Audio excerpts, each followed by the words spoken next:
Hey there, friends and foes. Welcome to Back of the Cereal Box. I am your host, the prophet of pop culture, John Pyka, but you can call me Johnny. And on this week's episode, we've got a very special treat for you.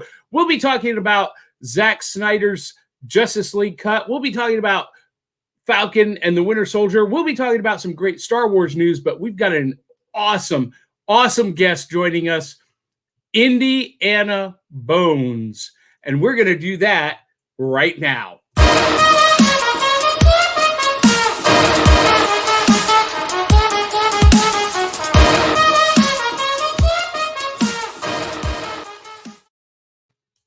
All right, guys and gals, we are back. And I am your host, John Pyka, and Aubry Brewer is running late because she had to update her software for her webcam. Oh no, Aubry, join us as soon as you can. So for those of you who are already watching, here's how this works. You can post comments and we will react to them and we will interact with you. This is an interactive show. And if you're watching on YouTube, make sure you subscribe, click the subscribe button below, post a comment, share with your friends. If you're watching on Facebook, you can also like our page and follow the page and share this video with 200-300 of your closest friends and family. So that's how you can participate. You can post comments during the show and we will address them, and that will be great. So I want to introduce our very special guest. And I'm really super excited to be welcoming this very special guest. And I want to give her the build-up she deserves. So we are going to welcome Indy Anna Bones. She is an archaeologist, adventurer, explorer, street art expert. We'll have to ask her about that. Cryptozoologist and groundhog admirer. She is the host of Saturday Adventures, and Saturday Adventures follows Indy Anna as she searches the world for cryptids. She explores strange places and mysteries wherever she can find them. She travels all over the world looking for Bigfoot in California, dinosaurs in New Jersey, cryptids in Tokyo, and ghosts in Egypt, and takes a walk into the actual Twilight Zone. Please welcome to the show, the one, the only, the mythical Indy Anna Bones. Hey, John. Thanks for having me. Welcome to Back of the Cereal Box. So excited to be here. I'm so excited to have you. Now, we start off with having our guests answer 3 primary questions. Okay. 30-second elevator pitch time. Tell us who you are, what you do, and how you got wrangled into doing this show.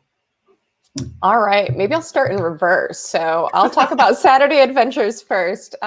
Saturday Adventures, we started it back in 2017. My husband and I decided to document all of the different adventures that we've gone on over the years. And we really decided we wanted to start sharing that content with other people to encourage them to also have their own adventures, whether they're big or small. And that lives as both a photo blog and a video series most recently that we've started working on. Very cool. Me as a person, so I'm Anna, and throughout my whole life, I've always been called Indy Anna by my parents because they knew I was obsessed with Indiana Jones as a kid. I don't know what other kids were doing. Yeah, who isn't, honestly? You know, other kids were probably like playing with dolls and stuff as a child. I was there reading books about Howard Carter and Tutankhamun's tomb. You and I would have been best friends in high school. Awesome. I love it. And it's so, you know, as I got older, I took that passion for archaeology. I got my degree focusing in South American Peruvian archaeology. And then I later went on to get my master's degree in museum studies. So everything to do with object collection and preservation and whatnot. Wow. So you're not like just an internet expert. You're a real expert. This is true. Yeah, I got the degrees to prove it. That's pretty awesome. That's pretty awesome. So you've already answered one of my questions, and I always love to ask our guests this question. What is your fandom? What do you like totally geek out over? Ooh, so many things. I could start talking about like aliens and ghosts to my friends.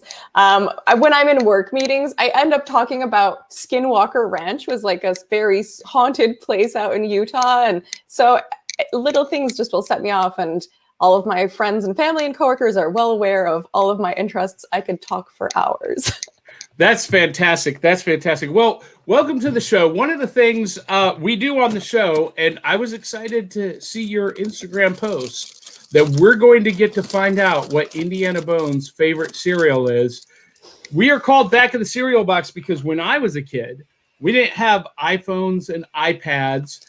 We, sitting at the breakfast table, we had our box of cereal, and we were looking at the back, playing the games on the back. And this morning, I am eating Honey Bunches of Oats with almonds. And a lot of people don't realize, and I try to tell this in the pre-show notes, we actually literally do what the show says. We sit down with a big bowl of breakfast cereal and have discussions with our best friends on a Saturday morning talking about the cool geek pop culture stuff we all love. So, Indy Anna Bones, what is your favorite cereal? Well, I've brought with me today a nice bowl of Cinnamon Toast Crunch, which I'm going to add my milk to right now and enjoy with you. Now, a lot of people will say, John, eating it on camera and having your mouth full is bad TV. I say it's entertaining as hell.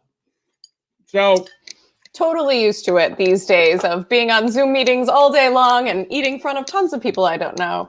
No shame in that. So that's your day gig. You're an archaeologist. You're a museum curator or acquirer. None of those things, surprisingly. I actually work at a technology company, which will remain unnamed for right now. But it's interesting how I've used the degrees and the skills I've had in my past and brought it here. But previously, I was the executive director and curator of a small art gallery in upstate New York called the Art Mission. So definitely have experience in all of the curation and gallery design that comes with those degrees. Upstate New York. So when you say upstate New York, are you talking like Schenectady and above or? So right above the Pennsylvania borderline. So we're from, Paul, my husband and I are both originally from Binghamton, New York, which you will see in our notes down the line, is the home of the creator of the Twilight Zone. So definitely a strange place to grow up in. It's about 3.5 hours outside of New York City. Yeah, I spent a summer performing in a theme park at Lake George, New York. A place called The Great Escape. Oddly, owned by Paul Newman, who had a ranch just outside of Glens Falls, Lake George area. And he brought the cast of the show that I was doing out to his ranch to perform in his living room for a charity event. Wow, that's so funny. Yeah, I've been to Great Escape as a child, so I'm well aware. Yeah. The giant Paul Bunyan. He could be a cryptid. Anyway, we got some comments already. Cindy Kep says, good morning. Good morning, Cindy Kep. Cindy Kep is one of our advertisers and a super fan, and we love her. So let me see. I'm going to check my notes here real quick. So we've introduced you. We've talked about the cereal that we're eating. One of the things that we do is every week we talk about the cool things that we've discovered. Our weekly loot. And, basically, this show is a grown-up geek pop culture show and tell. Love it. In 10 words or less. That's what this show is about. So you're a history buff, so you will appreciate this. Last weekend, I was out, and we had a fill-in host who did an awesome job, Willow Schuyler. But I went to Harrisburg, Pennsylvania for my wife's nephew's wedding. And while we were there, we drove down to Gettysburg and toured the battlefield. It's been years since I've been there. I was an extra in the movie Gettysburg, but never really got to like tour it and be a tourist. Nice. So we went, and I discovered in one of the gift shops, you hear the bag rattling. This is not what you think it is. Okay, I'm ready. This is going to surprise a lot of people. They're going to say, Johnny, why is this even a thing? And why are you so excited about this? I found these blanket pins, 4-inch blanket pins. Now, Indiana, as a historian and archaeologist, you know what these are. I am aware of them. A lot of people are like, okay, Johnny, why are you geeking out about this? I bought a whole bag of them. Nice. And the reason is because as a magician, there is a classic trick called pin in handkerchief, where you use these specific blanket pins and you pin it in the handkerchief. I've not learned it yet because these are so hard to find. Oh, wow. And you can literally move the pin through the fabric without tearing the fabric. And that's why I bought a whole bag of them. I'll use them for my own purposes, but I'll probably sell them to magicians who can't find these, because it's an old classic trick that is amazing, but nobody does it because you can't find this specific style of blanket pins. That's so awesome. I was actually personally just looking for something like that to pin my 2 mittens together so I don't lose them. I was like, where can I find a gigantic safety pin these days? And it's very hard. Yep. Well, there's a little antique shop, a little Civil War artifact store right on the main strip in Gettysburg that has them. So anyway. Very cool. Also, want to share this. I found this in the wild. I'm a toy collector, Indiana. Okay. I love Marvel Legends toys. This is the new Marvel Legends retro line. They manufactured them as if they had been made in the late 70s, early 80s. And these are impossible to find in the wild. I'm gonna share with you something that grinds my gears. Going to a store and seeing empty shelves, and Walmart and Target get wiped out as soon as they restock the shelves. These fly. And so I found one in the wild. So excited. He's going to sit there. No, I'm not going to send him there because we might get copyright flagged. And then the last thing I want to share, my show and tell segment, is a gift that was just sent to me yesterday by one of our previous co-hosts, one of our previous guests, Larry Hoy.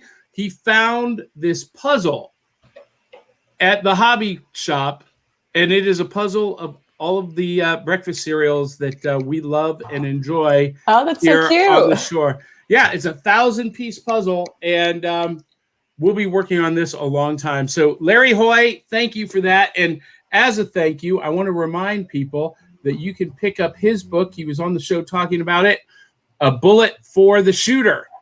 It's a Hit World novel, and it's available on Amazon, Barnes & Noble, and wherever books are sold. So, Indiana, you got any cool loot? I do. So I actually brought 2 things to share, one recent and one more so pop culture for me.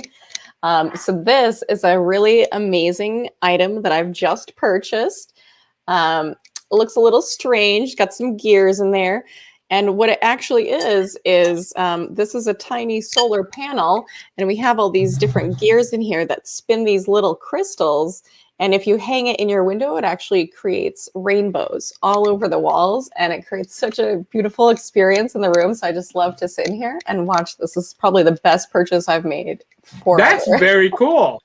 So Keekerland is the creator. Is it like just kind of this hypnotic, soothing pattern? Yeah, it kind of looks like you have a gentle disco ball going slowly behind you during meetings. So super pretty. Awesome. And then I did bring one other piece of loot. I'm not a big toy collector, but every now and then, I go to toy shows and I will see something that I really enjoy. And I was able to pick this one up at the 5 Points Art Show in Brooklyn a few years ago. This is my tiny badger. He's like an art toy, and he's a cool dude. He's got his hoodie on. He's got his chucks on. And I just saw him sitting there, and I was like, I need you, little buddy. You're so cute. So this is my personal art toy collection. That's pretty cool.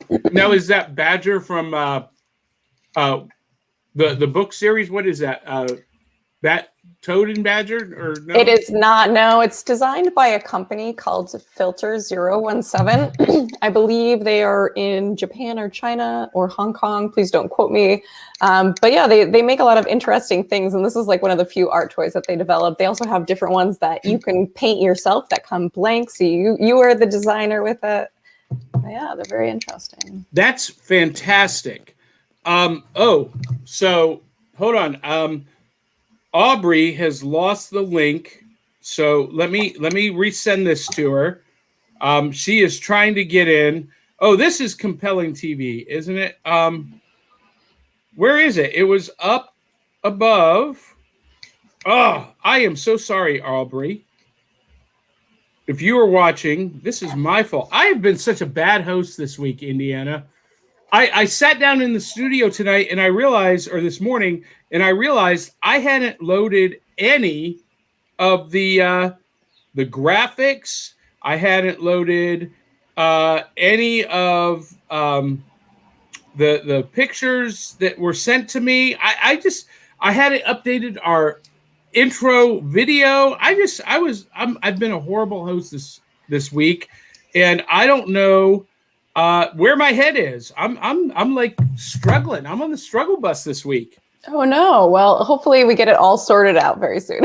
Yeah. Well, while we're waiting for Aubry to join us, we're going to acknowledge some viewers. Ted Davies is watching. Good morning, Ted Davies. He has an awesome series on YouTube called TED Talks, and he covers things that are kind of offbeat. He does a great series called TED Talks Timepieces.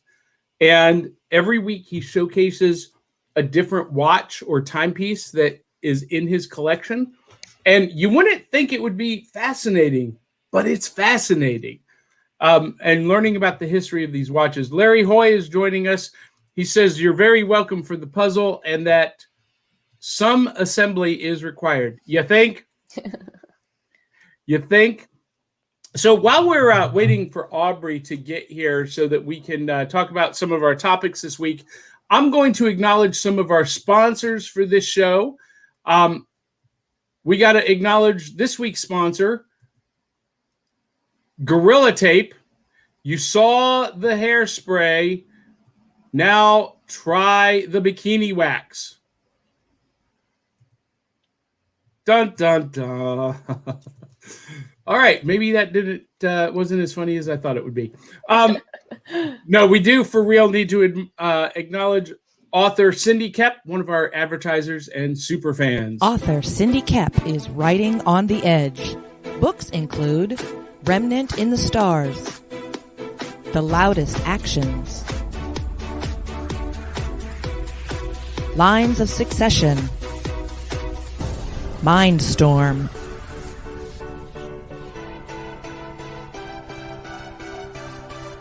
Condemned Courier, the Yerushalayim series, and Animal Eye. Find author Cindy Kep at ckoepp.com today. And we also want to acknowledge the further adventures of the League of Impossibilists.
And we also want to acknowledge the fine folks at the Hangin' with Web show, Web TV, in particular, Willow Schuyler, for her help in being a brand evangelist and getting the word out about this show.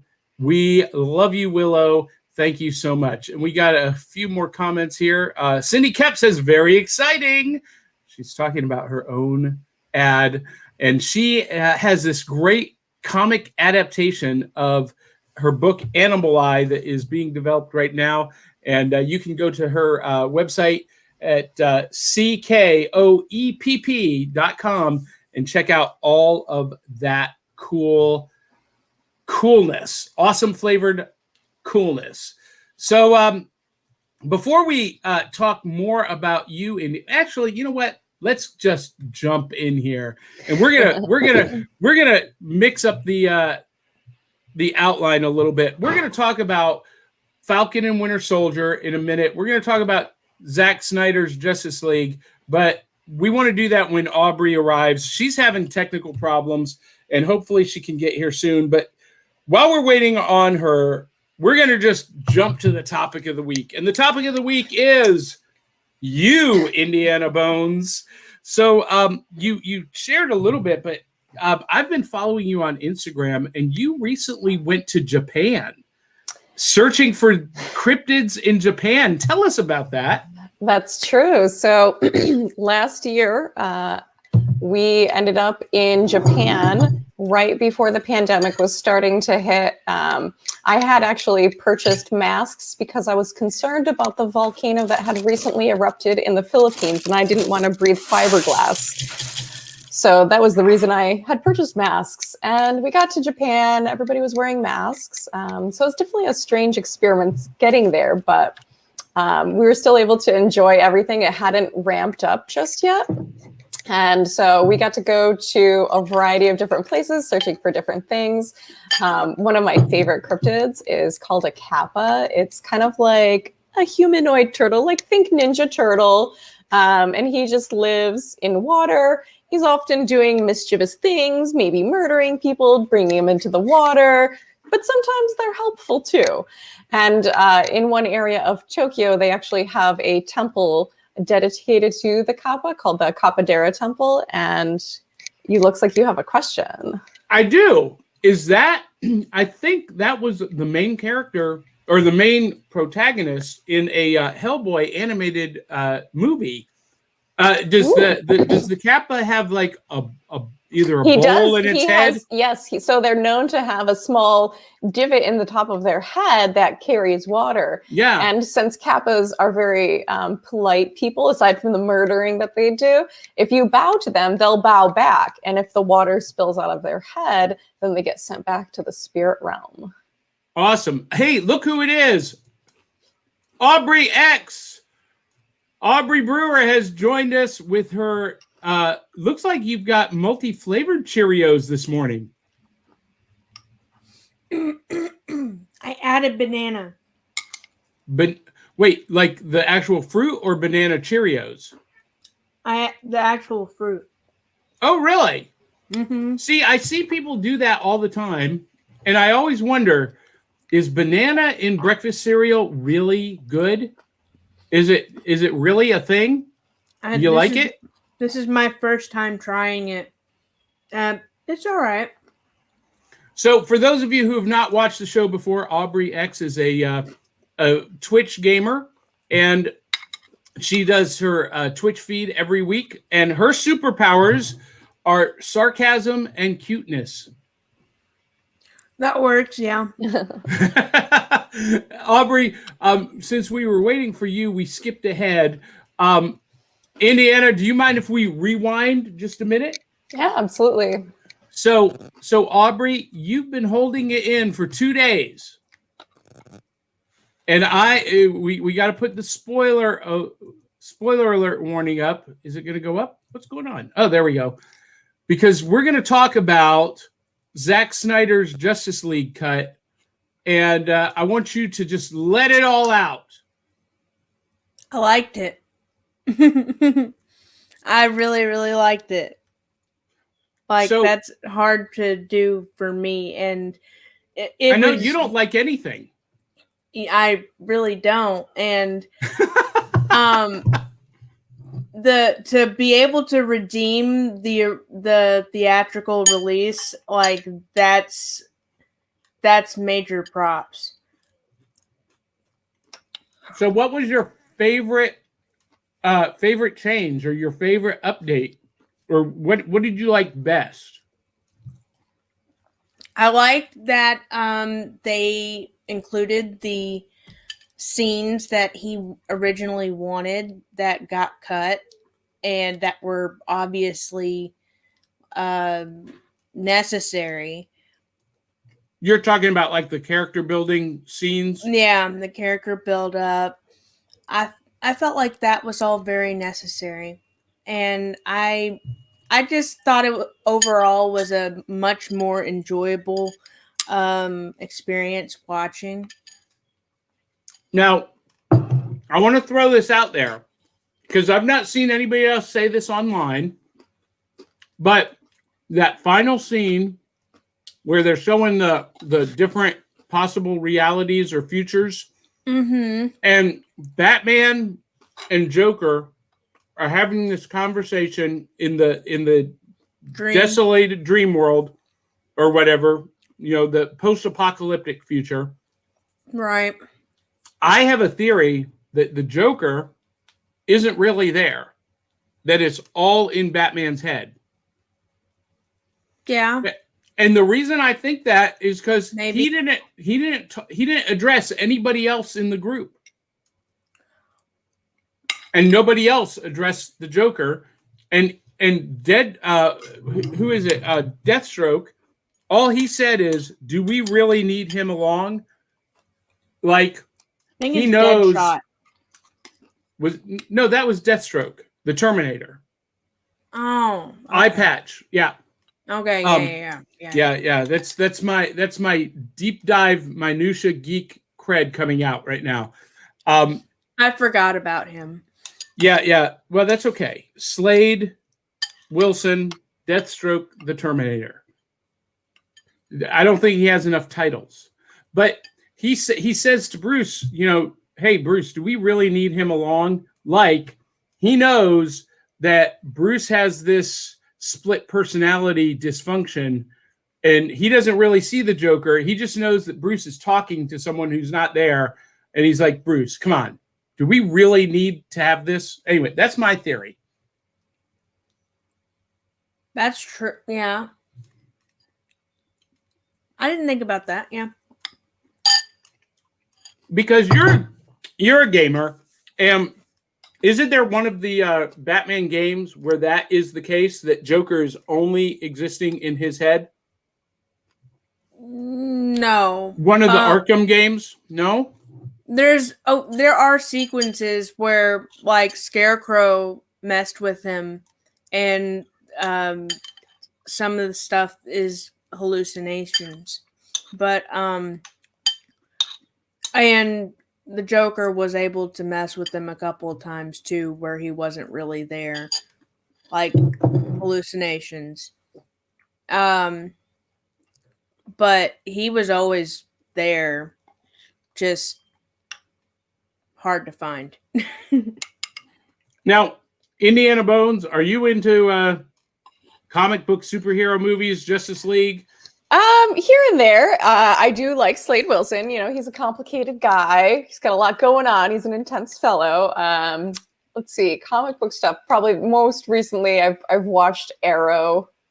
Okay. I know people have mixed feelings about, but you know, it's a cute show, and I've enjoyed it so far. My mom really liked it. Yeah.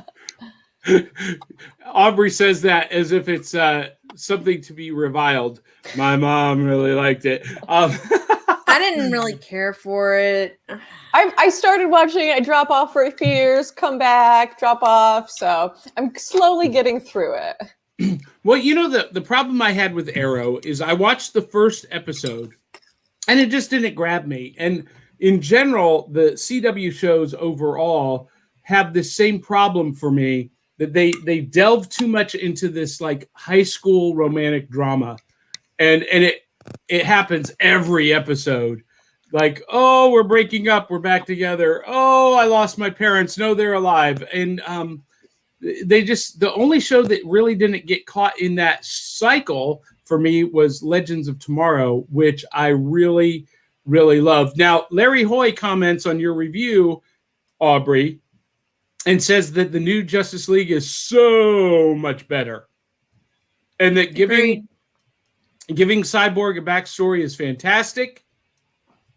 Making Flash more than just comic relief. Right. Now, and I'm not not the cheesy moments. They took those out. really. So the whole "I need friends" that's gone. No, that's in there. Okay. The cheesy moments, like with Wonder Woman. See, I don't even remember that now, and I've not watched the new movie yet. So there's a couple moments that were super unnecessary that were taken out. Okay. Larry Hoy also says putting the mother boxes in the movie. Now that is probably the biggest twist, is that all of the mother boxes, but and then he says all great improvements. But it struck me as I'm watching the recaps and I'm talking to my son about it, that it seems like this movie now has a very similar structure and narrative to the Avengers movies, in particular, Infinity War and Endgame. You got the big bad alien who conquers world after world for 50,000 years, 50,000 worlds or whatever, and then he's coming to Earth to conquer Earth and seeking this mystical artifact, the mother boxes, that will give him ultimate control over the universe. And I kind of thought that too as I was watching, but it was still enjoyable. I mean, you got to give it, what it was. It was a more mature version of the Avengers, I would like to think. Okay, I can deal with that. And Willow Schuyler says, "Morning, everyone." Good morning, Willow. You missed your commercial. So one more thing before we get back to Indy Anna Bones' featured story. Yesterday, the Falcon and Winter Soldier dropped. Did anyone see it yet? Guess not. I guess I'm the only one. Loved it. It was, here's the thing. Justice League sucked all of the oxygen out of the room. And so I think people were so focused on that they forgot that the Falcon and Winter Soldier was debuting on Disney Plus. But it did, and it was epic. The first 3 minutes has the Avengers style action that everyone was looking for at the beginning of WandaVision. So where WandaVision had this really slow build, Falcon and Winter Soldier hits you right in the face. And it's a lot of fun. So we'll be talking more about that as the weeks go on. So Aubry, you don't have Disney Plus anymore. You canceled Disney Plus as a protest, which is what we're supposed to do. If we don't like the way somebody does business, we vote with our wallets. And so you're not going to be watching Falcon and Winter Soldier, at least until it comes out on video. And that's a real shame, Aubry, because Disney Plus just announced as well that April 3rd, and I'm super excited about this, they are dropping the Genndy Tartakovsky Clone Wars animated series, which was previously only available on Cartoon Network, and it's been like 15 years since it was on the air.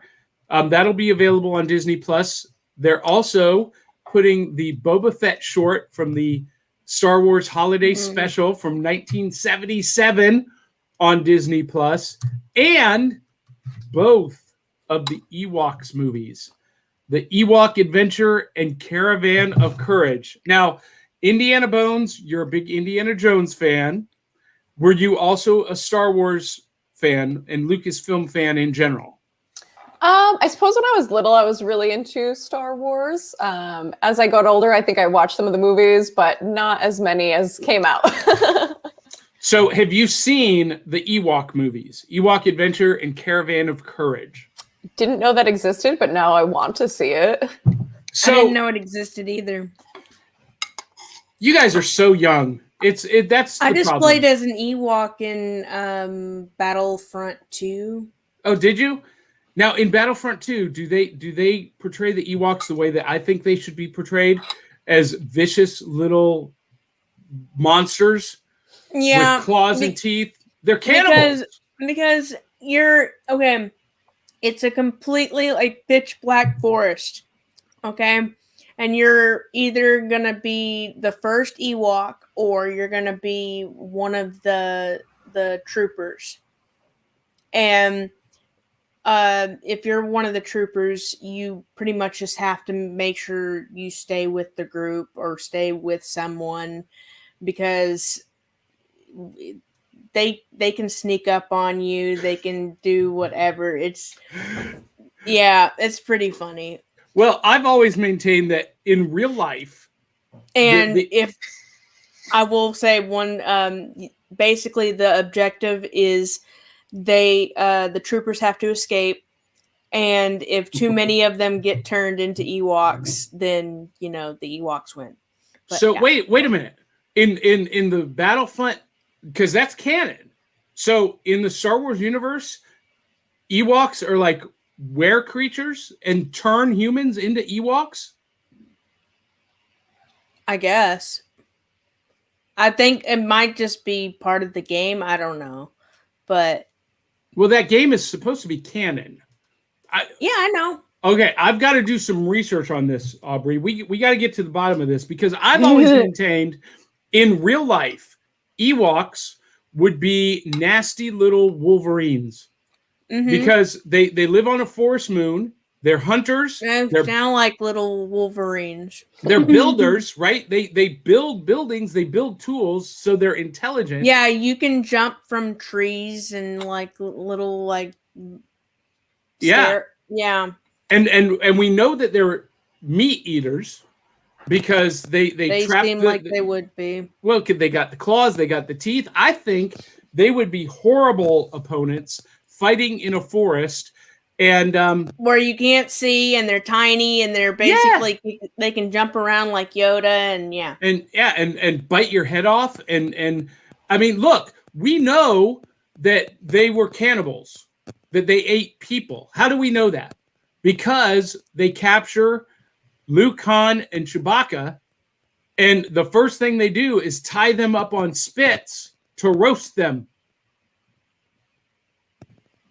That's horrifying. Yeah.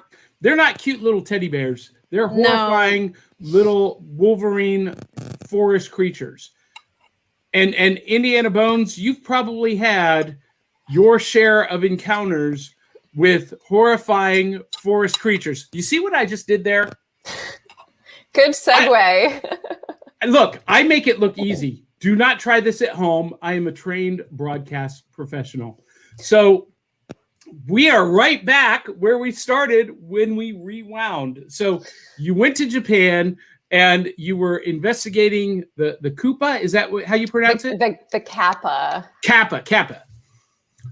All right. So we pick it back up with Indy Anna Bones and her adventure to Japan. All right. So Yeah, for those who joined late, I got a trip into Japan right before the pandemic hit last year and got to do some exploring around there. And one of the main places that we wanted to check out was the Kappa Temple, dedicated to a strange little cryptid in Japan that kind of looks like a Ninja Turtle. They kind of came. The temple was created because supposedly in the past there was a ton of flooding in the area. And there was a gentleman whose last name also sounded like Kappa, and he ran into a Kappa, and the Kappa actually happened to be a really nice person and helped the team, or helped this person build a bridge across and also set up like some walls and everything to prevent flooding. And they were like, wow, this Kappa was so nice. We totally need to build him a temple. And they did. But he didn't remain nice, right? This particular Kappa was nice and helped out the town. Okay. But not all Kappas are nice. They also might just murder you for fun. Yeah, in that Hellboy animated movie that I referenced, there was a Kappa that was stealing children from the village. Oh, yes. And they sent him in to kill it. Yeah, they are often, supposedly seen in water areas, especially in more rural parts of Japan. But also it could be a misconception with the giant salamander that also lives there, which would be amazing to see. So, okay. Go to Japan. Yeah, Aubry is a Japan aficionado. Nice. You know what, Aubry, we'll do a road trip there. I am dedicated to getting you out of Aubry's cave and out into the real world. Speaking of getting into the real world, ICC Con, April 16th, 17th, and 18th, here in Nashville, Music City, Sheraton. We've got a table. We've got a booth. You mark it on your calendar right now, Aubry. She's thinking. So Indy Anna Bones, have you actually seen any of the cryptids that you investigate? So I haven't seen any cryptids. They're pretty hidden. That's the meaning of cryptid. They're hidden animals and we can't find them, unfortunately. But I've definitely had some strange experiences. We've been to a number of abandoned places. So it's not just cryptids that we're looking for. We go into old buildings or supposedly haunted prisons. There's a big prison in Philadelphia that we visited. But I think probably one of the strangest experiences, I'll share a ghost story from my childhood that really kind of got me wondering, because it's a story that doesn't make sense. So I was laying in bed as a child and I had a window. We had very small windows that were low to the ground where the eaves kind of met. And I was laying in bed looking at the wall. And all of a sudden this small beam of light about this big showed up on the wall. And I was like, what is that? It looks like if somebody was holding a flashlight about 3 inches from a wall, but nobody was. And then the light started kind of tracking back and forth against my wall, like somebody was maybe shining a flashlight from the window. And I was terrified. I was like, what could that possibly be? And so I was just about to go downstairs and tell my mom, and the light turned off and I was calm and I was like collecting myself. Then the light turned back on again after about a second. And it did the same thing. It sat there, went back and forth for a bit, and then was gone. And I ran downstairs and told my mom, and it was actually very concerning. She was like, oh my gosh, is somebody trying to break in? Is it a pervert? Who knows what's going on? And we actually had the police come out to do like an investigation because we were honestly very concerned that maybe it was like a person. And so they came up, they investigated, looked around outside, and they're like, well, you are on the second story. You'd need to have a ladder to have somebody up there. And their explanation was that somebody was deer spotting across the hill. And if you don't know what that is, it's where you just take a big light and shine it in the eyes of deers before killing them in the nighttime easily. And if you know anything about light, the further it gets from an object, the more dissipated it becomes. So it would not be a concentrated little circle of light on the wall like what I was seeing. So what was it? I don't know. It was a very strange time. Well, one of my many hats that I wear is as a paranormal storyteller. I lead haunted tours of downtown Nashville. I love it. And we capture on film a lot orbs, about softball size orbs of light. And we've captured them moving. I've never seen them with my naked eye, but they've shown up on video or on camera later. And now I did see one time. Now the light that you're describing, did it have a tail? No, it was honestly, imagine shining a flashlight from your wall right here. Yeah. But no flashlight. It was just a very direct circle, no beam really. How old were you when that happened? I was probably about 14 or 15. I wasn't like a little kid. I was in a, young teenager. But yeah, it was very strange. I would call that horrifying. I was pretty terrified. I mean, because it's paranormal, it's unknown. It could have been a person on my roof or something, but the likelihood of that isn't there. So then you just have to start exploring alternate explanations for what happened. Yeah. So you've investigated Bigfoot. You've investigated living dinosaurs in New Jersey. Tell us about that. Well, New Jersey is actually home to a number of dinosaurs. If you don't know much about the Northeast, we actually used to be a sea that then kind of trickled out into land, but we were a shallow sea for some time. And in upstate New York, it's all full of fossils. And New Jersey, more so on the land side, they have dinosaurs there. And one of the ones that was found in the 1800s was the hadrosaur. And they have big statues of the dinosaur all over New Jersey, as well as a site that you can visit where the dinosaur was excavated. And this was one of the first dinosaurs that was mostly complete to be excavated. So this is very early days of paleontology. That's the digging up of dinosaurs, not artifacts, which people commonly confuse.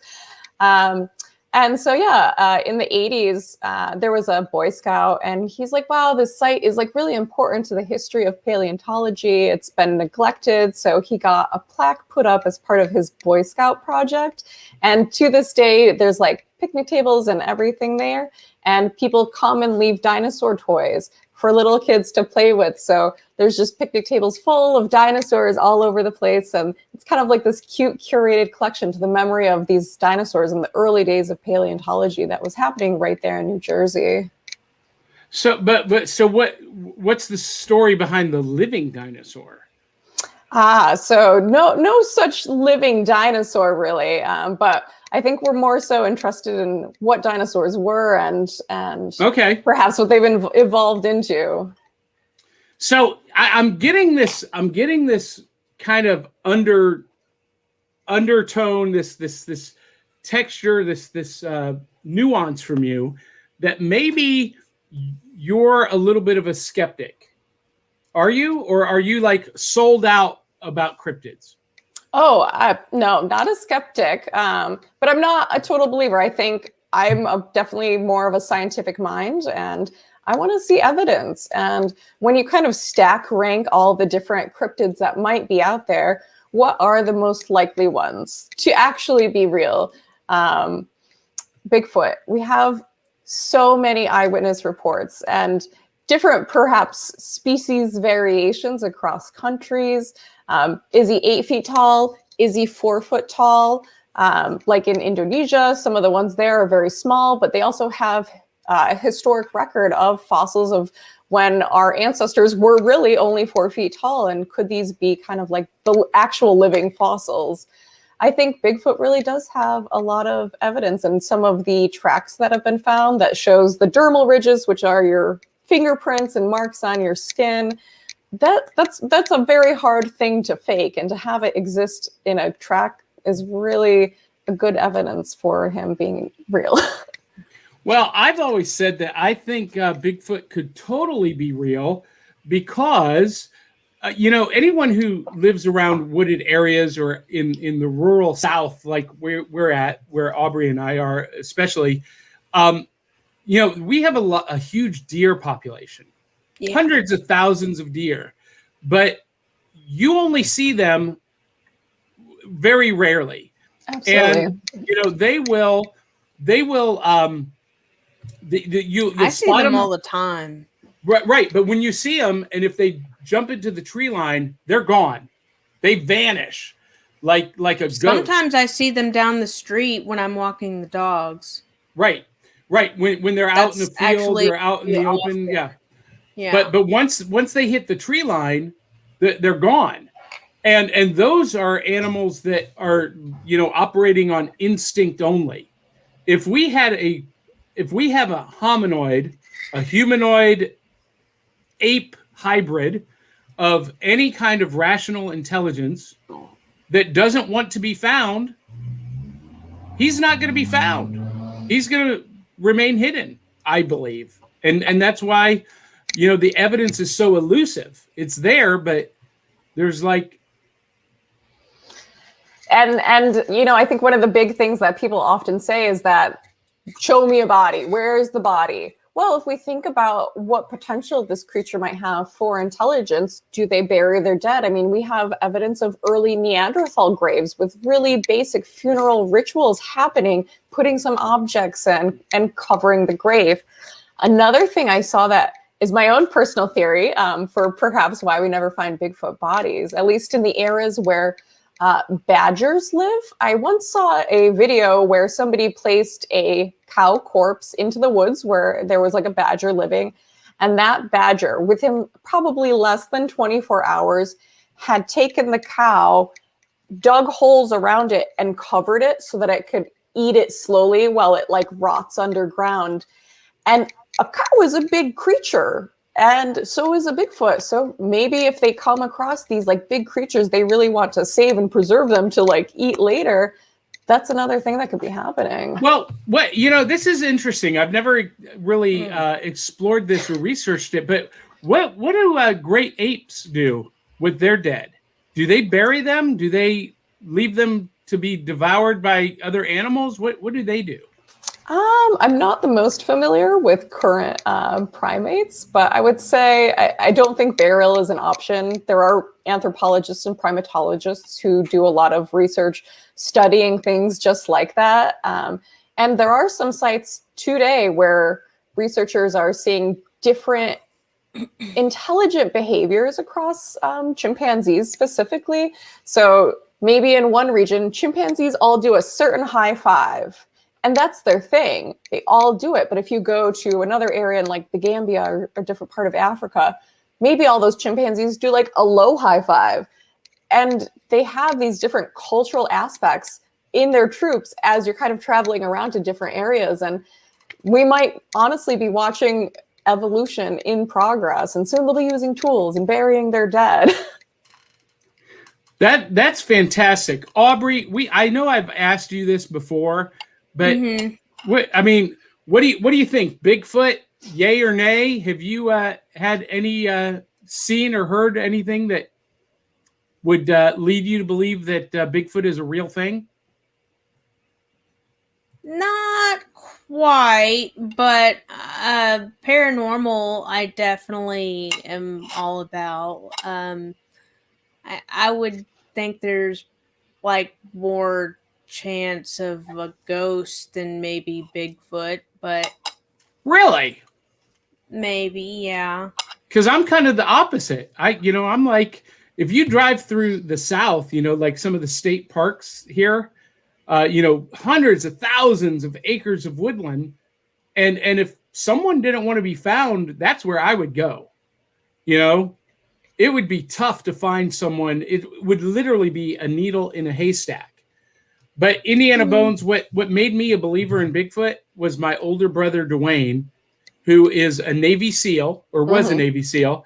And he had an encounter at Mount Rainier State Park, came face to face with a Sasquatch, and had to record it as a Navy SEAL. He had to record it with the Navy as an official report, as an encounter. And the Navy gives Navy SEALs, and I think the Army does too, they have a manual on dealing with Bigfoot sightings, how to report them, how to interact. So the Army and Navy believe he's real.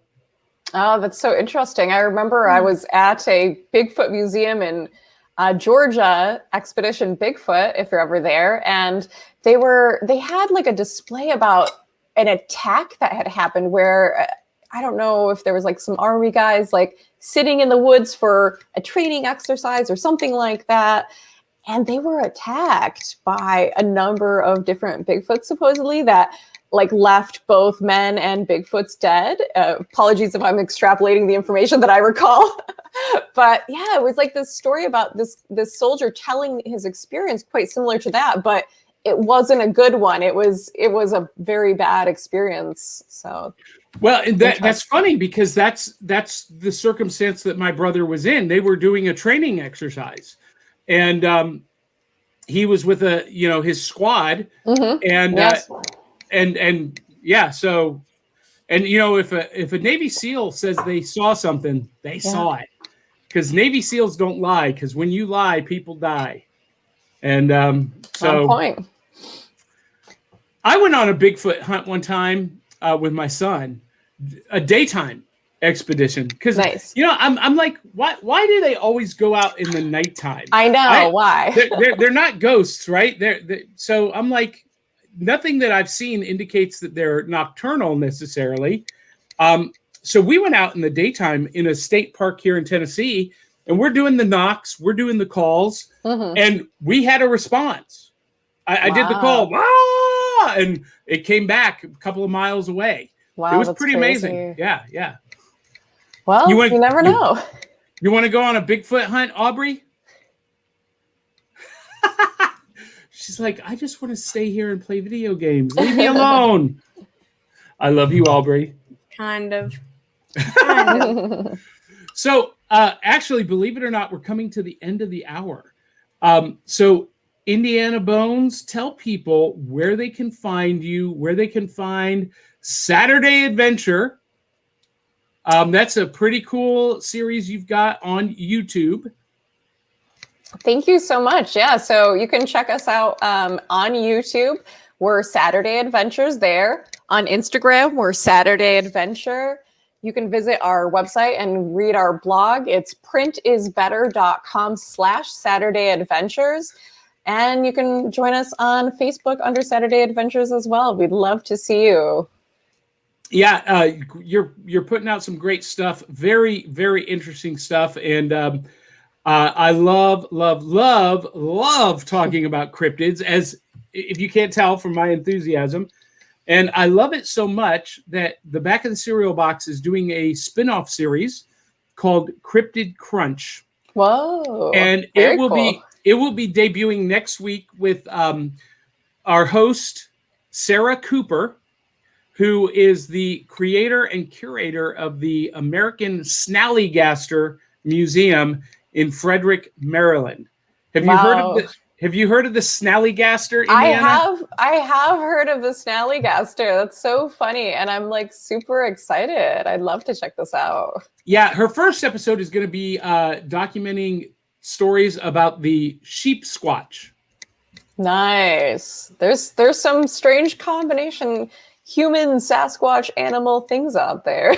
Yeah. So, and she is joined by a forensic investigator, D.E.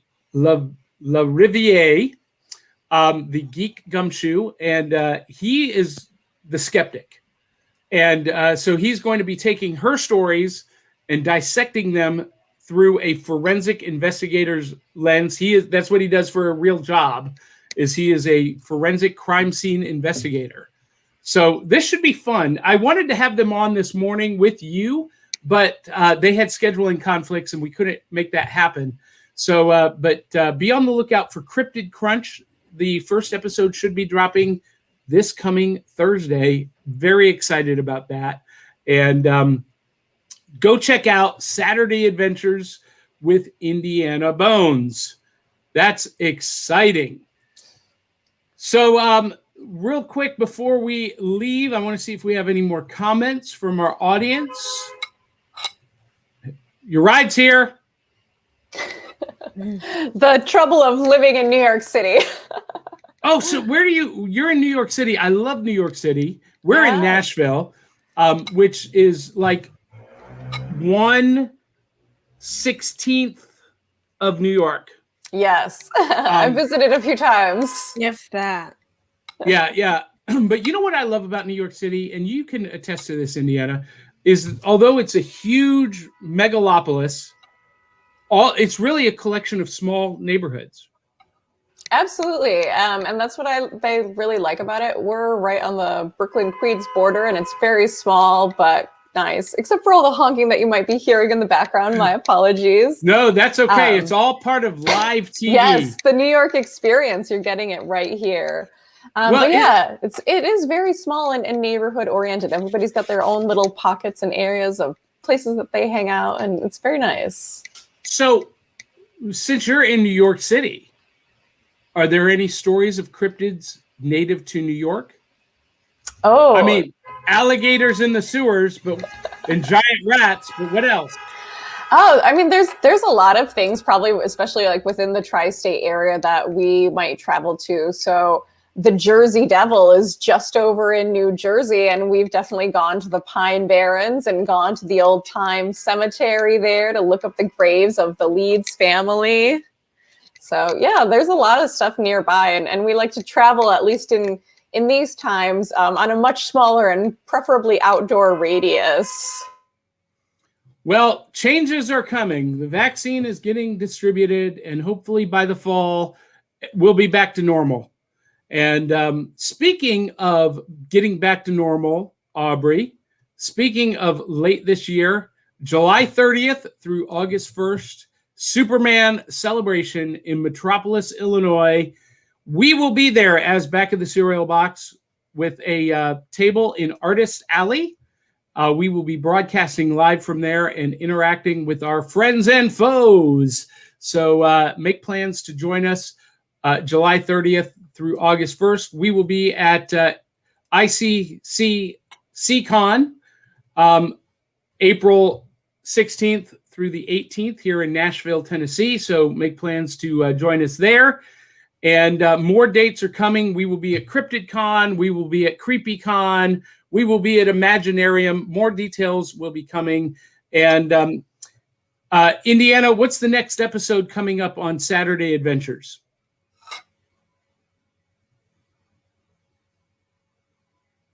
Uh-oh, she's muted. I thought I heard somebody go. Hey, sorry. My camera froze for a second. Yeah, I believe we're having our Tokyo Monster episode drop this weekend, so I'm super excited. Very, very cool. Very cool. So check that out at Saturday Adventures on YouTube, and make sure you subscribe and comment. We're going to post links in the show notes, and we're going to link to your channel from our channel. We'll link you as an affiliate, as a friend of the show. Well, thank you so much. And Aubry, what are you twitching this week? I don't know. Maybe an older game. I don't know yet. You know, I ask you this every week, and you never really know. No. So you can find Aubry on Twitch at AubryX1, and don't tune in though to expect to see her feet. No feet are alive. No feet are allowed on Twitch. No. It's a real thing, Indy Anna Bones. Oh no, people requesting that? Weird. Yeah. And look at how this layout just happened. You know, I've got you in the background, Indiana, and the way that Aubry is positioned. Yeah. She's on top of your torso. That's kind of weird. Oh, her arms are lining up just right. So weird. Yeah. Aubry has become her own chimera. Little drop of cryptid knowledge for those viewers. Go look up what a chimera is. All right. Well, that is it, guys. That is it for this week. As for me, I will be appearing again Wednesday on New Comics Yum on this network, and there will be some big news coming in the next couple of days about my new, republished new book series, Tales of the Decoverse. The first edition is Night Reich. And Aubry, did I send you that artwork? Did you see that? I'm going to send you that artwork because I want your feedback on it. Okay. Yeah, I'm not for sure. Well, if I did, you would know it. So Okay. I'll send it to you. I got the artwork from the publisher Monday, and I've gotten some great feedback, and so I'm excited about it. And Facebook user says, "Hey guys, hey Facebook user, Hi. Hello. And with that, guys, it's time to wrap it up. I want to thank you, Indy Anna Bones, for being with us. You were an awesome guest. Thank you so much for having me. I'm really excited about the new podcast that you guys have coming out as well. Yeah, you can check out Cryptid Crunch on Thursdays. On Tuesdays, we drop back issue Breakfast Club with Kelly Gettner. She reviews graphic novels and trade paperbacks off of her bookshelf. Our show on Saturdays, which is basically a grown-up geek pop culture show and tell. Then Ice Cream Queens, which is going to be a midnight snack of horror and gothic themed pop culture, will be debuting in April on Sunday nights. And we got a little network happening here. So we appreciate all of you who are tuning in. If you like our shows, one of the things that you can do is help support us.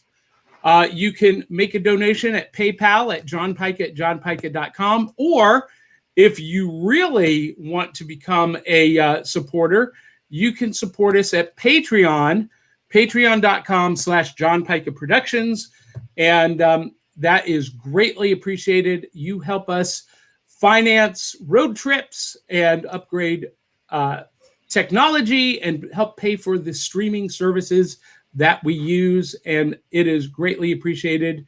And if you become a big enough contributor, you will get your own commercial, just like Cindy Kep. All right, so make sure you visit YouTube, like, comment, subscribe, share. Facebook, like, comment, share.